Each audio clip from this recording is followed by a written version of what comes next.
सम्मानित साथियों, नारायण नारायण। आपको यह जानकर आश्चर्य होगा कि पूरे विश्व में अध्यात्म की धर्म ध्वजा फैलाने वाला और श्रीहरि का यंत्रावतार गीता प्रेस गोरखपुर की स्थापना का संकल्प आज से लगभग 2000 वर्ष पूर्व उच्च लोक में हरि प्रेरणा से लिया गया था। सम्मानित साथियों, ये अकल्पनीय अलौकिक संवाद सुनने के लिए आप उत्सुक होंगे। मैं चाहूँगा इस गीता प्रेस के जो शताब्दी वर्ष है, यानी 100 वर्ष पूरे हो गए हैं, उसकी वर्ष में ये महिमामयी इस प्रसंग को आप अवश्य सुनें, जिससे कि दुनिया में अपनी सनातन संस्कृति का उद्भट प्रचार प्रसार करने वाला यह संस्थान हम सब की श्रद्धा का पात्र बने। सम्मानित साथियों, श्री हरि भगवान नारायण जो चाहते हैं वही होता है। बाबा लिखते हैं कि राम करनो चाहे सोई होई, ओ करे अन्यथा अस नहीं कोई। यानी उनकी जो इच्छा होती है, वह भी कहा गया है कि हरि इच्छा भावई बलवाना। भावयुक्ता होती है वो, और उनकी इच्छा का ही हमारे संसार में जो कुछ सृजन होता है उनकी एकमात्र उन्हीं की इच्छा का ही प्रारूप है। तो सम्मानित साथियों, आपने पिछले एपिसोड में देखा है कि गीता प्रेस गोरखपुर के संस्थापक संचालक ब्रह्मलीन पूज्य श्री जयदयाल जी गोविंदका ने बताया था अपने एक मित्र को, हनुमान दास गोविंदका को, कि आज से लगभग 2000 वर्ष पूर्व आप तो थे राजा और मैं था आपका मंत्री।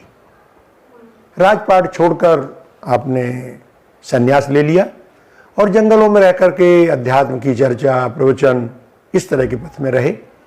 लेकिन एक समय बाद सेठ जी यानी जयदयाल जी गोविंदका ने अपना शरीर छोड़ दिया।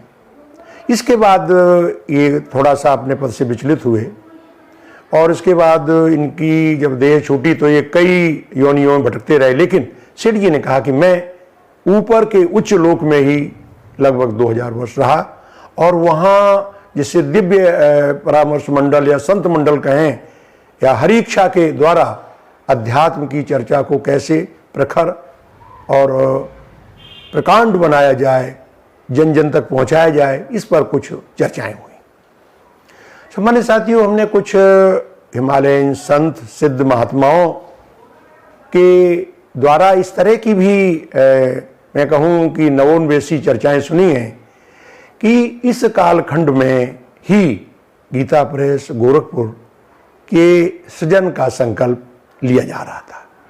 और भगवान चाहते हैं कि भाई इस समय कलयुग में हरिनाम और श्रीमद् भगवद गीता जो भगवान कृष्ण की वाणी से मुखरित हुई है का प्रचार प्रसार हो।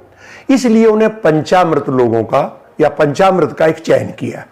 इसमें भाई जी सेठ जी के साथ ही भाई जी हनुमान प्रसाद पोद्दार जो उनके मौसेरे भाई थे और 2 संत एक गृहस्थ के साथ, यानी सेठ जी के साथ स्वामी राम सुखदास जी महाराज और भाई जी पोद्दार जी के साथ राधा बाबा, और 5वें जो थे वो थे घनश्याम दास जालान। तो जालान जी उस समय जो ये हमारा संप्रदाय है, नाथ संप्रदाय, इससे प्रभावित हुए और इसलिए उन्होंने गोरखपुर में अपने उद्योग इत्यादि का संचालन किया, जो कालांतर में गीता प्रेस स्थापना का आधार बनता है। अब मैं बताने जा रहा हूं कि सेठ जी जन्म से ही, जब वो करीब 18-20 साल के थे, तभी से प्रवचन करने लगे थे और धीरे धीरे जब उनका व्यापार कलकत्ते में था तो व्यापार में कम रुचि लेकर के वो संतों के साथ सत्संग, प्रवचन इत्यादि किया करते थे। और उन्होंने यही 1922 में एक छोटी सी संस्था जो आज गीता प्रेस के संचालन मंडल, निर्देशन मंडल का काम करती है, गोविंद होन कार्यालय की स्थापना की, रजिस्टर कराया, जो बाद में गीता प्रेस की संचालन समिति का प्रारूप लिया।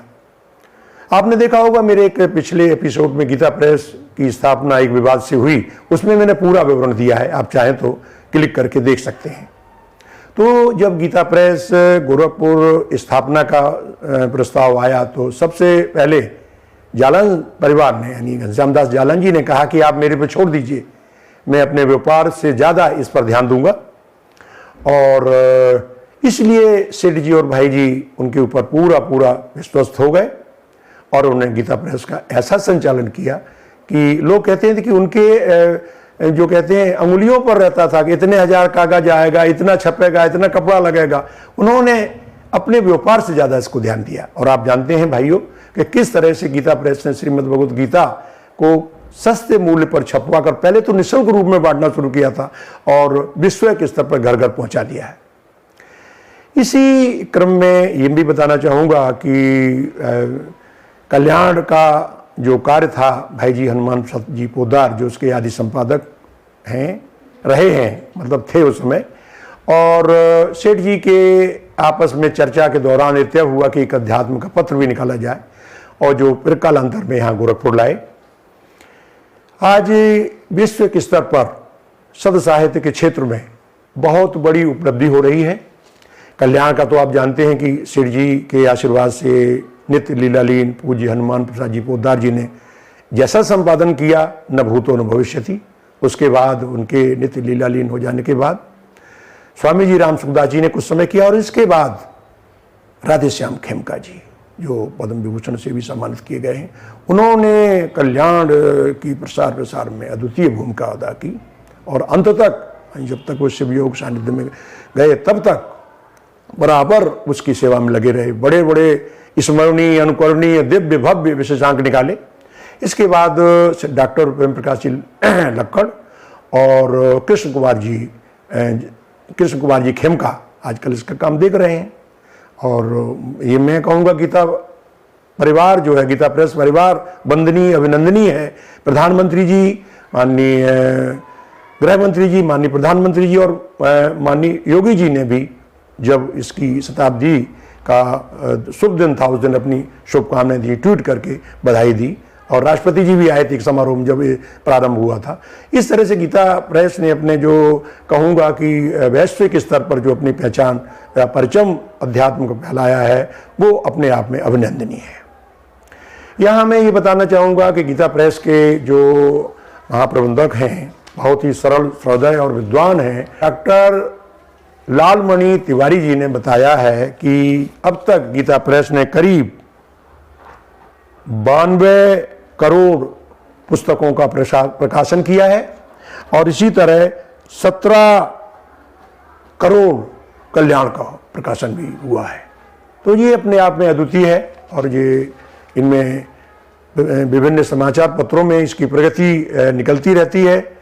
किस तरह से ये अध्यात्म की जो कहें संदेश को या अध्यात्म की दिव्य ज्योति को घर घर में कैसे प्रज्वलित कर रहे हैं, ये इस जो 100 वर्ष का कालखंड था इसमें अपने आप में उन्होंने दिखाया। तो मैं ये कहना चाहूँगा कि जैसे कि मैंने पहले जिक्र किया कि ये भगवान हरि का यंत्र अवतार था। इसको मैं बताना चाहूँगा मलूक पीठेश्वर पूज्यपाद राजेंद्र दास जी का ये कहना है कि जिस तरह से हर युग में अलग अलग अवतार होते हैं, तो कल युग यानी मशीनों का युग है उनके अनुसार, तो इसमें गीता प्रेस का ये जो प्रादुर्भाव हुआ है भगवान हरि का यंत्र अवतार है। यंत्र के रूप में प्रकट होकर के उन्होंने अपने संदेश को जन जन तक पहुंचाया है। तो ये उनका अभिमत है और सभी साधु संत भी इससे सहमत हैं और माना जाता है कि भाई ये जो है ये भगवान श्री हरि की कृपा से ही आविर्भूत हुआ है। इसी क्रम में कुछ पंक्तियां हैं। सनातन धर्म ग्रंथों को खोजी खोजी भांति भांति, श्री गीता रामायण आदि को घर घर कौन पहुँचावतो। ज्ञान भक्ति वैराग्य परमार्थ अरु सदाचार, अध्यात्म की धर्म ध्वजा को कौन फहरावतो, जग का कल्याण करने वाला कल्याण पत्र दुनिया के कोने कोने में कौन ले जाओ तो।